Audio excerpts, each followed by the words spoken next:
Shalom bien-aimés, je vous salue tous dans le nom puissant de notre Seigneur Jésus-Christ et j'ose croire que vous allez tous bien. J'ai béni l'Éternel pour cette grâce qu'il nous fait, une fois encore il nous attire dans sa présence pour écouter sa parole.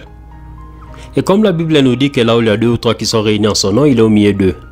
Je sais que nous sommes plus de 2, nous sommes plus de 3, même si nous ne pouvons pas nous voir physiquement, mais spirituellement nous sommes connectés. Et le Saint-Esprit est au milieu de nous. Par conséquent, je vais commencer mon message d'aujourd'hui par une courte prière. Nous allons légèrement baisser nos têtes et nous allons prier. Éternel Dieu de gloire, Papa, nous te bénissons. Nous te sommes infiniment des fois reconnaissants. Tu es merveilleux, ô éternel Dieu. Tu es le Dieu qui nous accorde la paix, la joie, la tranquillité. Même si nous n'avons pas tout ce que nous souhaitons avoir, mais aussi longtemps que nous avons le souffle de vie, nous te sommes reconnaissants. Car il y a de ceux qui ne sont plus de ce monde. Il y a de ceux qui ne peuvent plus respirer. Il y a de ceux qui sont dans des hôpitaux, malgré leur argent, malgré tout ce qu'ils peuvent avoir, malgré leur connexion. Mais tout cela ne peuvent pas les sauver. Mon séjour, l'Éternel, tu permets que nous puissions venir dans ta présence afin d'écouter ta parole. Nous te disons merci. Merci pour toutes les formes de bénédiction que tu ne cesses de déverser sur nous. Nous venons nous présenter au devant de toi comme une terre fertile. Viens y placer ta sémence. Cette terre fertile, l'Éternel Dieu de gloire, c'est nos cœurs. Et ta sémence, c'est ta parole que tu vas nous communiquer en ces jours. Que cette parole puisse être ancrée dans nos cœurs. Qu'elle puisse nous transformer et qu'elle puisse porter des fruits. Que cette parole que nous allons écouter en ces jours, qu'elle puisse nous transformer. Qu'elle puisse nous aider à devenir des personnes que tu aimerais que nous soyons. Afin que les gens tout autour de nous, qu'ils voient la gloire de Dieu au travers de nous. Qu'ils voient que nous sommes des personnes transformées, des personnes changées, des personnes restaurées et des personnes bénies. Père de gloire, tu connais nos difficultés, tu connais nos soucis, tu connais nos problèmes. Combat notre faveur. Défends-nous, justifie-nous, guéris-nous, libère-nous, délivre-nous, car nous sommes tes enfants. Éternel Dieu de gloire, toi tu dis dans ta parole que tu nous as donné le pouvoir de marcher sur les serpents, sur les sorciers, sur les démons, sur les esprits impurs. J'ai détruit tout esprit de stérilité, tout esprit d'envoûtement, de chômage, de célibat, de pauvreté, de sécheresse, de bassesse, d'humiliation, de stagnation. J'ai détruit tout esprit de malédiction, tout esprit de femmes et de maris de nuit, tout esprit de divorce. Que tout cela puisse être renvoyé dans des lézards par le nom puissant de Jésus. Et je déclare la paix shalom. Je déclare la santé, le succès, les enfants, les mariages, la percée financière, la stabilité. Ô éternel Dieu de gloire, je déclare la guérison. Car nos corps sont les temples du Saint-Esprit. Il n'y a pas de place pour les maladies. Il n'y a pas de place pour des dysfonctionnements. Il n'y a pas de place pour l'impureté. Éternel Dieu de gloire, Papa, règne au milieu de nous. Toi le Dieu Tout-Puissant. Par le nom puissant de Jésus, nous avons ainsi prié. Amen. Que Dieu te bénisse mon frère, que Dieu te bénisse ma soeur. En ces jours bien-aimés, nous parlons d'un thème simple, mais très puissant et très profond. Nous parlons de Voici l'agneau, que nous trouvons dans Jean chapitre 1, au verset 29. Directement, nous allons ouvrir nos Bibles pour faire la lecture rapidement. La Bible dit: Le lendemain, Jean aperçut Jésus qui se dirigeait vers lui.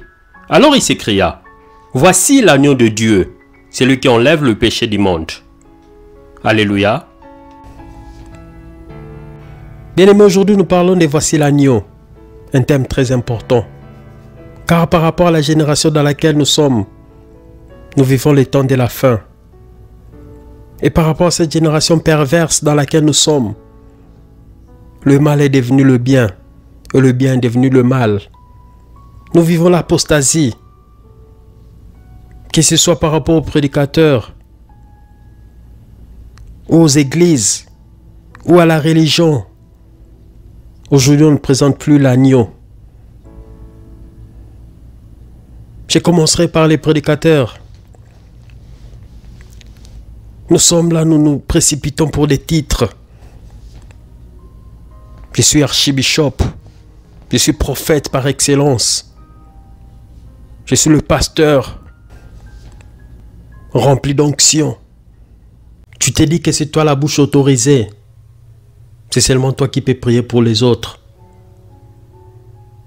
Les autres ne peuvent pas prier pour eux-mêmes. Quand ils prient, soi-disant Dieu ne les écoute pas. Tu te prends pour Dieu.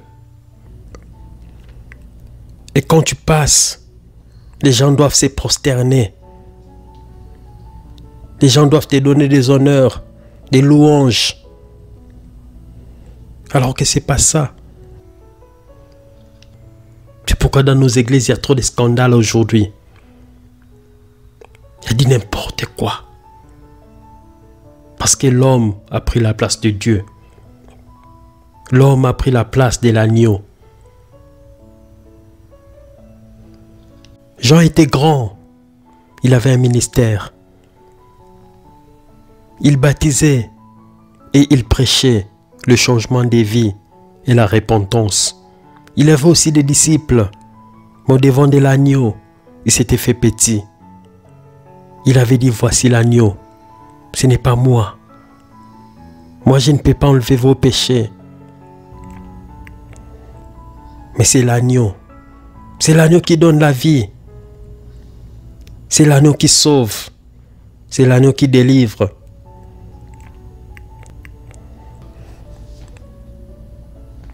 Dans nos églises aujourd'hui,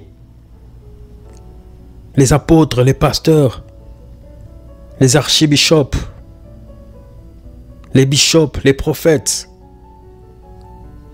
nous prenons la place de Dieu.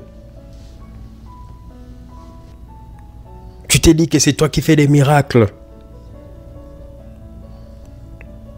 Si toi tu ne parles pas, Dieu ne va pas parler. Si tu n'imposes pas les mains sur les gens ne seront pas guéris. On ne parle que de l'argent, du succès, de la réussite, de la prospérité, des voyages, des mariages, des enfants. Nous ne parlons plus de l'agneau. Bien-aimé, je ne suis pas contre les prédications, des miracles, des prophéties, de la prospérité et de la richesse. C'est pas mal parler de l'argent, des miracles et du succès. Mais cela ne doit pas être la base ou la fondation d'une église. La fondation d'une église, c'est gagner les âmes. C'est prêcher le salut. Car si nous mourons aujourd'hui, il n'y a que deux chemins, des directions. Soit le ciel, soit l'enfer. Si tu rates le ciel, tu ne rateras pas l'enfer. Alléluia. Bien-aimés, je vais vous dire certaines vérités qui vont vous faire peut-être mal. Mais mieux vaut être blessé par une vérité que d'être cajolé, d'être caressé, d'être bercé par un bon mensonge. Dans notre monde, nous aimons le substitut. Remplacer quelqu'un par un autre. Mon frère, ma soeur, la religion ne t'amènera pas au ciel. Malheureusement, dans l'église catholique, on a remplacé Dieu on a remplacé Jésus par Marie. On prie Marie, Mère de Dieu, priez pour nous, pauvres pécheurs. On fait des chapelets. On prie à Marie pour qu'elle puisse intercéder pour nous. On oublie l'agneau. C'est un blasphème. C'est comme qui dirait tu pries à Jean, à Pierre, à Paul. Mais ces gens n'écoutent même pas tes prières. C'est juste des personnes que Dieu avait eu à utiliser à une certaine époque. Marie était utilisée pour porter Jésus. Paul, Pierre, Jean et tous les autres disciples, ils étaient juste utilisés pour la gloire de Dieu, pour faire des miracles et prêcher l'évangile. Mais tu ne peux pas prier vers eux. Tu ne peux pas prier à eux. Car ils sont des substituts. Tu seras en train de faire un blasphème, bien-aimé. Alors si tu as l'habitude de prier Marie, ou de prier les saints, arrête ça aujourd'hui, car c'est un blasphème. La seule et l'unique personne qui mérite tes prières et tes louanges, tes adorations, c'est l'agneau. Alléluia. Bien-aimé, le pape n'est pas Dieu. Simon Kimbangu n'est pas Dieu. William Branham n'est pas Dieu. Bouddha n'est pas Dieu. Malgré que Mahomet n'a jamais dit qu'il était Dieu, car il a toujours pointé tout vers Allah. Mais avec son livre, le Coran, il a dérouté et il continue à dérouter beaucoup de gens. Beaucoup de ses adeptes sont perdus. Ils sont dans la perdition. Mais toutes ces personnes, avant qu'ils ne meurent, ils avaient proclamé, ils avaient déclaré, ils avaient dit des choses. Mahomet, avant sa mort, il avait dit, « Je ne connais pas le but de la vie. » Parce qu'il ne savait pas c'était quoi la vérité. Bouddha, avant qu'il ne meure, il avait dit à ses adeptes, « Cherchez la vérité. » Confucius, qui était un gourou de la religion chinoise, il a fait de grandes choses pour la communauté chinoise. Avant qu'il ne meure, il avait dit, « Je ne suis pas le chemin. » Mais notre Messie, notre Seigneur, notre agneau, Jésus-Christ, avant de mourir, dans Jean chapitre 14, verset 6, il avait dit, « Je suis le chemin, la vérité et la vie. Nul ne vient au Père si ce n'est que par moi. » Il est le seul à faire une telle déclaration. Il est le chemin, bien-aimé. Mahomet n'est pas le chemin. Marie n'est pas le chemin. Bouddha n'est pas le chemin. Confucius n'est pas le chemin. Kimbangu n'est pas le chemin. William Branham n'est pas le chemin. Les apôtres, les disciples ne sont pas des chemins. Ton pasteur, ton bishop, ton prophète ne sont pas des chemins. Le pape n'est pas le chemin. Le seul chemin qui mène vers le ciel, c'est Jésus-Christ bien-aimé. Il est l'agneau de Dieu qui ôte le péché du monde. Et je viens vous le présenter comme Jean-Baptiste l'avait fait. Voici l'agneau de Dieu qui ôte le péché du monde. Alléluia. Nous vivons un temps compliqué, une période difficile. Là où tout est permis, tout est acceptable.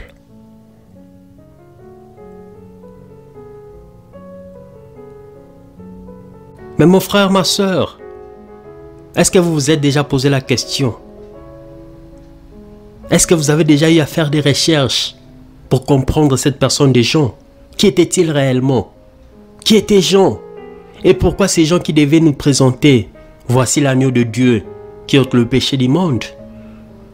Pourquoi est-ce que ça devrait être Jean?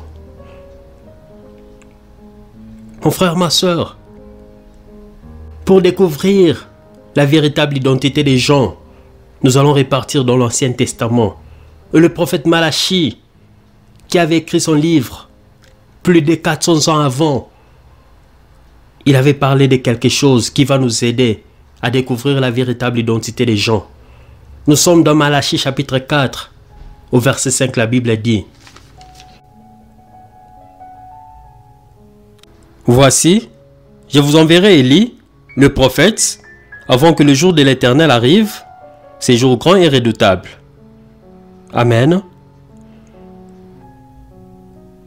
Bien-aimé, l'Éternel était en train de parler au travers du prophète Malachie en disant: avant le grand jour, le jour redoutable, le jour terrible, le jour du Seigneur, avant que ces jours n'arrivent, je vous enverrai Élie le prophète.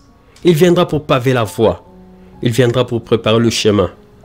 Il viendra ramener les âmes perdues, les rebelles, les désobéissants sur le droit chemin, afin qu'ils puissent penser comme des personnes normales et des personnes justes, pour que ces personnes soient prêtes pour le Seigneur. Et la prophétie de Malachie était donnée plus de 400 ans avant que Jésus ne vienne sur terre et avant que nous ne parlons même de Jean-Baptiste, conduit par le Saint-Esprit. Malachie avait prophétisé. Et dans le Nouveau Testament, l'ange apparaît à Zacharie pour lui dire que ta femme Élisabeth donnera naissance à un fils qui s'appellera Jean. Mais pour que nous ayons la confirmation que Jean était celui dont Malachie avait parlé, nous allons faire une autre lecture dans Luc. Alléluia.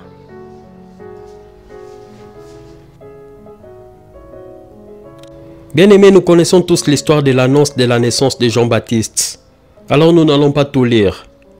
Nous allons juste nous focaliser sur les versets importants. Nous sommes dans Luc chapitre 1. Nous ferons la lecture du verset 11 au verset 17, la Bible dit: tout à coup, un ange du Seigneur lui apparut, debout à droite de l'autel des parfums. Quand Zacharie le vit, il en fut bouleversé et la peur s'empara de lui. Mais l'ange lui dit: n'aie pas peur, Zacharie, car Dieu a entendu ta prière. Ta femme Élisabeth te donnera un fils. Tu l'appelleras Jean.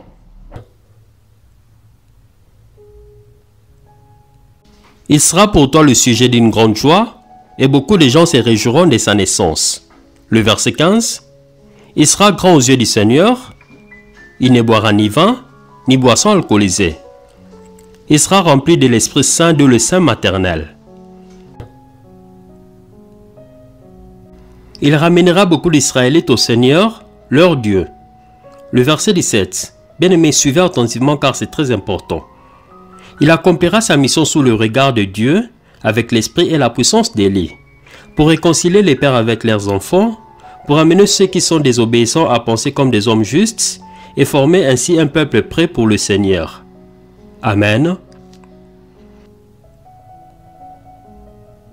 Bien-aimé, l'ange Gabriel était apparu à Zacharie pour lui dire d'y écouter ta prière. Ta femme Élisabeth tombera enceinte, elle donnera naissance à un fils que tu appelleras Jean. Mais ce fils ne sera pas un fils ordinaire, il sera un oint de l'Éternel car il sera rempli du Saint-Esprit de le sein maternel.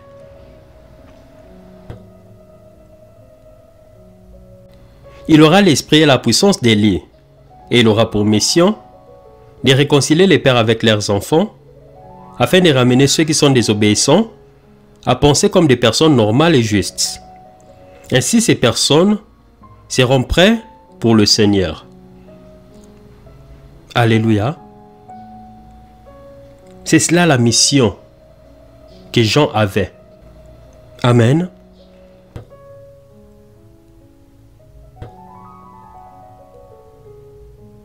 Bien-aimé, l'Éternel avait parlé au travers du prophète Malachie qu'avant que ces jours n'arrivent, ces jours redoutables, ces jours terribles, ces grands jours, avant qu'ils n'arrivent, je vous enverrai Élie le prophète. Bien-aimé, Jean-Baptiste était venu pour préparer le chemin, pour préparer le terrain, pour préparer la voie de la première venue de notre Seigneur Jésus-Christ. Et à sa première venue, il était venu comme l'agneau qui ôte le péché du monde. Mais l'Éternel avait dit que j'enverrais Élie le prophète avant ces grands jours redoutables et terribles. Ces jours arrivent, et en ces jours redoutables, bien-aimés, Jésus le Messie, il ne viendra plus comme l'agneau qui ôte le péché du monde, mais il reviendra comme le lion de la tribu de Juda. Il viendra faire son jugement. Et bien-aimés, toi et moi, nous sommes appelés non seulement à nous préparer nous-mêmes, mais à préparer aussi les autres, à recevoir le lion de la tribu de Juda. Élie ne reviendra pas sur terre. Il était monté au ciel, mais son manteau était transféré, car l'onction se transmet. Son onction était transférée à Élisée. Et dans le Nouveau Testament, son onction était transférée à Jean-Baptiste. Jean-Baptiste est parti. Maintenant, cette onction-là doit être transférée. Je vais d'abord parler à ceux qui ont déjà accepté Jésus comme Seigneur et Sauveur. Vous qui connaissez la parole de Dieu, vous qui lisez et pratiquez la parole de Dieu, vous qui êtes nés de nouveau, c'est le temps pour vous de gagner des âmes. C'est le temps pour vous de prêcher l'évangile. C'est le temps pour vous de présenter l'agneau aux gens tout autour de vous. Pour prêcher l'évangile, mon frère, ma soeur, tu ne dois pas être prophète. Tu ne dois pas forcément être pasteur. Le peu que tu connais, partage-le avec les gens tout autour de toi. Présente-leur l'agneau qui ôte le péché du monde. Bien aimé, c'est le temps de gagner des âmes. C'est le temps que tu te laisses utiliser comme Jean-Baptiste l'avait fait. Il avait présenté aux gens tout autour de lui. Toi aussi tu dois présenter aux gens tout autour de toi. Voici l'agneau qui ôte le péché du monde. Car il est écrit dans Isaïe 60, « Lève-toi, sois éclairé, car ta lumière arrive, et la gloire de l'Éternel s'élève sur toi. » Voici les ténèbres couvrent la terre, et l'obscurité le peuple. Mais sur toi l'Éternel s'élève. Sur toi, sa gloire apparaît. Alors gagne les âmes bien-aimées. En ce moment, bien-aimés, les ténèbres envahissent la terre. Tout devient obscur. Le mal est devenu le bien, et le bien est devenu le mal. Et en cette époque, c'est le temps où les bougies doivent être allumées. Car pendant le jour, ces bougies ne font pas de différence. Parce que tout est clair, tout est illuminé, tout est éclairé. Les bougies ne font pas de différence. Car tout le monde peut voir clairement. Tout le monde peut marcher et faire ce qu'ils veulent. Mais quand tout est obscur, tout devient sombre. Quand le mal se multiplie, les ténèbres règnent. Et les bougies font une différence. Lorsque ces bougies sont allumées, nous voyons une différence. Nous voyons la lumière. Bien-aimés, toi et moi, nous sommes la lumière. Nous sommes ces bougies. Et nous devons être utilisés pour la gloire de Dieu en cette période particulière. Que le monde sache qu'il y a des représentants de l'agneau sur cette terre. C'est toi et moi. Gagnons des âmes. Présentons l'agneau aux gens. Car il est le seul qui donne la vie éternelle. N'ayez pas peur. Pour prêcher l'évangile, pour présenter l'agneau aux gens, tu ne dois pas forcément être un bishop, un archibishop, un pasteur, un évangéliste ou un prophète. Tu ne dois pas forcément aller à l'école biblique pour être qualifié. Les disciples de Jésus n'étaient pas qualifiés. La plupart étaient des pêcheurs, des poissons. Ils s'étaient laissés utiliser pour la gloire de Dieu. Ils étaient remplis par le Saint-Esprit. Et ils étaient utilisés pour la gloire de Dieu. Sois seulement disponible. Laisse-toi utiliser pour la gloire de Dieu. Et tu verras ce que Dieu fera avec toi et au travers de toi. Il ne s'agit plus de ce que tu peux faire, ni encore moins de ce que tu ne peux pas faire, mais il s'agit de ce que l'Éternel peut faire au travers de toi et pour toi. Alors laisse-toi utiliser. Laisse-toi conduire par le Saint-Esprit. Présente l'agneau aux gens tout autour de toi. Alléluia. Et pour ceux qui n'ont jamais accepté l'agneau comme Seigneur et Sauveur de leur vie, pour vous qui n'avez jamais donné votre vie à Jésus, si en ces jours vous me posez la question, combien de temps avez-vous pour donner votre vie à Jésus? Je vous répondrai en disant, vous n'avez qu'un battement de cœur. Car c'est lui à qui appartient ces battements de cœur. Si c'est décidé aujourd'hui de récupérer ces battements de cœur, vous êtes parti et c'est fini pour vous. Mais pendant que vous avez encore ces battements de cœur, faites ce que la parole de Dieu nous dit. Mon frère, ma soeur, l'apôtre Paul dit dans Romains chapitre 10, du verset 9 au verset 10. Si en effet, de ta bouche tu déclares que Jésus est Seigneur, et si dans ton cœur tu crois que Dieu l'a ressuscité des morts, tu seras sauvé. Car celui qui croit dans son cœur, Dieu le déclare juste. Celui qui affirme de sa bouche, Dieu le sauve. Raison pour laquelle Jésus avait dit dans Jean chapitre 3, au verset 3. Jésus lui répondit, en vérité, je te le dis, si un homme ne naît de nouveau, il ne peut voir le royaume de Dieu. Alléluia. À moins que vous ne naissiez de nouveau, personne ne verra le royaume de Dieu. Si vous ne naissez pas de nouveau, vous n'allez pas voir le royaume de Dieu. Vous n'allez pas y accéder. Vous devez d'abord commencer par déclarer, proclamer et confesser par vos bouches que Jésus est Seigneur. Ensuite, croire dans vos cœurs que Dieu l'a ressuscité des morts. Et lorsque nous parlons de la résurrection des morts, nous sous-entendons la mort et l'ensevelissement ou la mise dans le tombeau. Ensuite vient la résurrection. Et c'est ce qu'on appelle la nouvelle naissance. Parce que lorsque Jésus était baptisé par Jean, il était entré dans l'eau, qui était une mort spirituelle. Quand il était plongé dans l'eau, c'est comme s'il était enterré spirituellement. Et quand il était ressorti de l'eau, c'était la résurrection. Et c'est par là que le Saint-Esprit était descendu sur lui sous forme d'une colombe. C'est ce que nous sommes tous appelés à faire. Nous devons naître de nouveau. Nous devons nous faire baptiser par immersion. Et si tu ne veux pas faire cela, raison pour laquelle Jésus nous dit dans Jean chapitre 8 au verset 24. C'est pourquoi je vous ai dit que vous mourrez dans vos péchés.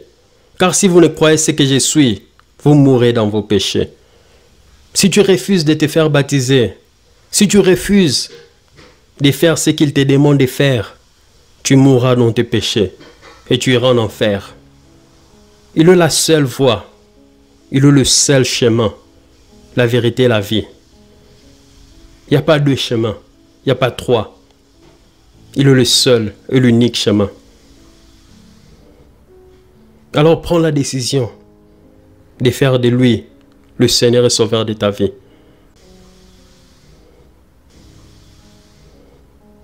Bien-aimé, commence d'abord par confesser par ta bouche. Déclare par ta bouche qu'il est Seigneur et Sauveur. Ensuite, crois dans ton cœur que Dieu l'a ressuscité des morts. Et lorsque tu crois dans ton cœur, tu vas obéir à ce qu'il te demande de faire dans Jean chapitre 3. Il te demande de naître de nouveau. Il te demande de te faire baptiser. Et ce n'est pas n'importe quel baptême, mais c'est le baptême par immersion. Ce n'est pas le genre de baptême qu'on donne aux enfants à l'église catholique. Là où on met de l'eau sur la tête de l'enfant. La personne est censée être plongée totalement dans l'eau.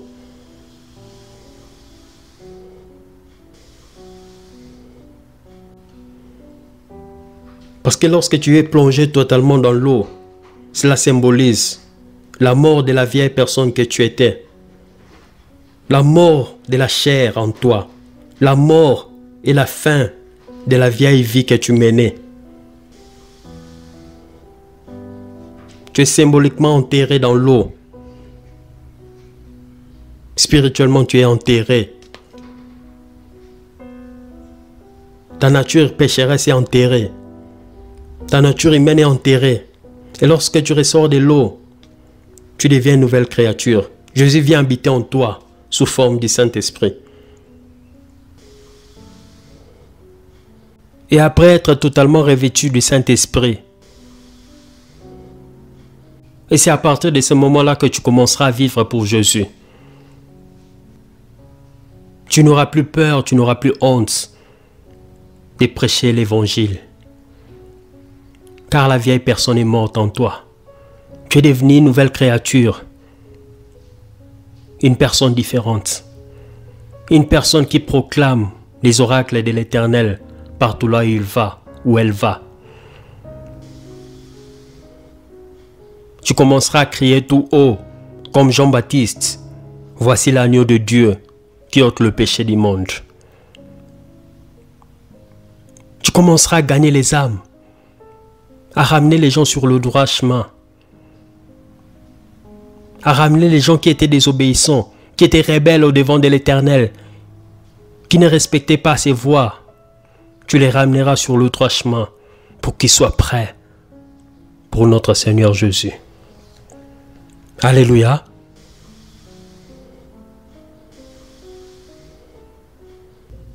Nous sommes appelés à présenter Jésus. Nous sommes appelés à présenter l'agneau qui ôte les péchés du monde.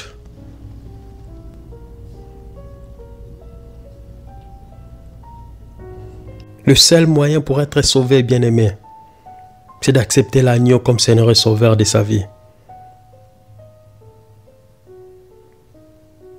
Il est le seul qui peut te délivrer, qui peut te sauver.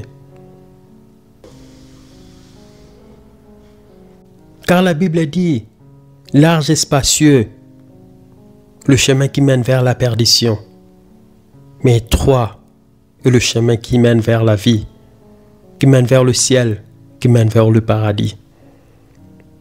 Et ces petits chemins, ces étroits chemins, c'est l'agneau bien-aimé. C'est l'agneau de Dieu qui ôte les péchés du monde. Tu as besoin de l'agneau dans ta vie. Car sans lui, c'est la perdition. Sans lui, c'est l'enfer. Alléluia.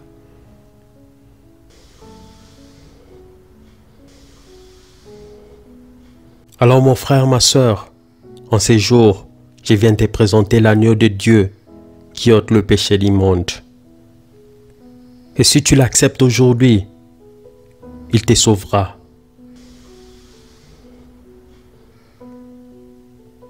Mais tu dois faire très attention.